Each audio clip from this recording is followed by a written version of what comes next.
कौनो सामान कहीं ढुक जाता, कहीं घुस जाता। हाँ वो देख के कहत का बा कि जब से चोलिया के,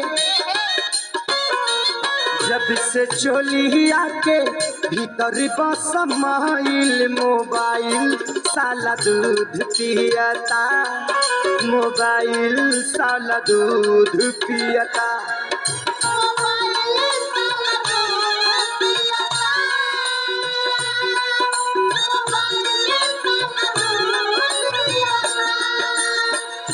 लइका पियला बिना ओए होए होए होए, लइका पियला बिना गइल बाबू खाइल मोबाइल साला दूध पियता, मोबाइल साला दूध पियता।